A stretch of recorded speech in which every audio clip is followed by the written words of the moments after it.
আবারও বাংলাদেশ ও পাকিস্তানের মধ্যে সরাসরি বাণিজ্য শুরু। বাংলাদেশ পাকিস্তানের নতুন এই সম্পর্ক বেশ আলোড়ন সৃষ্টি করেছে। সেই ১৯৭১ সালের পরে বন্ধ হয়ে গিয়েছিল বাংলাদেশ পাক বাণিজ্য।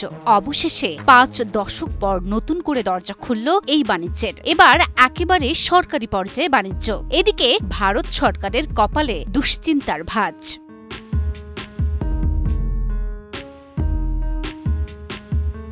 রাজনৈতিক পট পরিবর্তনের পর বাংলাদেশে বদলাচ্ছে অনেক কিছু। জুলাই বিপ্লবের পর বিভিন্ন ইস্যু নিয়ে সম্পর্কের অবনতি হতে শুরু করে ভারত বাংলাদেশের। অন্যদিকে আওয়ামী সরকার পতনের পর থেকেই সম্পর্কের উন্নয়ন ঘটছে বাংলাদেশ পাকিস্তানের। বাংলাদেশ এবং পাকিস্তানের সম্পর্কের উন্নতির প্রথম বার্তা আসে যখন ৭১-এর যুদ্ধের পর কোনো পণ্যবাহী জাহাজ করাচি থেকে বাংলাদেশে নোঙর করে। মূলত সেই জাহাজের মাধ্যমে বিপুল পরিমাণ পণ্য বাংলাদেশে রপ্তানি করে পাকিস্তান।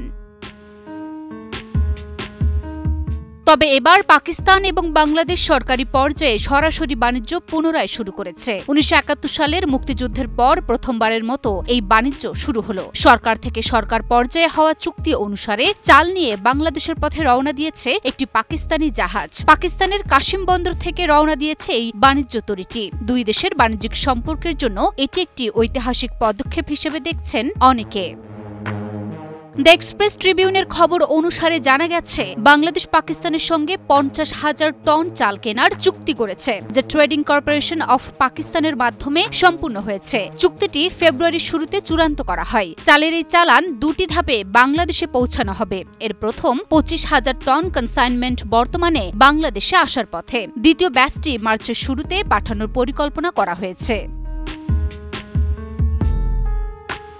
এদিকে বাংলাদেশ পাকিস্তানের সম্পর্ক ভালো হওয়ায় মাথায় হাত ভারতের। কারণ ভারত সবসময় চেয়েছে বাংলাদেশের সাথে পাকিস্তানের দূরত্ব থাক। হাসিনা সরকারের সময় পার্শ্ববর্তী দেশ হিসেবে ভারতের সাথে সর্বোচ্চ বাণিজ্যিক সম্পর্ক গড়ে উঠেছিল বাংলাদেশের। সে সময় বাংলাদেশ ভারতের বন্ধুত্বের কথা বলা হলেও মূলত সেটি ছিল কর্তৃত্ববাদী আর শাসনবাদী সম্পর্ক। বাংলাদেশ যেন হয়ে উঠেছিল ভারতের একটি অঙ্গরাজ্য। এখন ভারতের সাথে যখন সব সম্পর্কের টানাপোড়া, তখন পাকিস্তানের সাথে বাংলাদেশের বাণিজ্যিক সম্পর্কে দিশেহারা ভারত। পাকিস্তানের সাথে ১৯৭১ সালে যে সম্পর্কের ইতি টানা হয়েছিল ২০২৫ সালের ফেব্রুয়ারিতে সেই সম্পর্ক নতুনভাবে শুরু হলো। ছাত্র জনতার গণ অভ্যুত্থানের মাধ্যমে ফ্যাসিস্ট আওয়ামী লীগ সরকারের পতন শুধু বাংলাদেশের রাজনীতির গতিপথে বদলায়নি, বরং আন্তর্জাতিক সম্পর্কেও এক নতুন অধ্যায়ের সূচনা করেছে। লুনা আফরোজ, নিপা, নিউজ 24।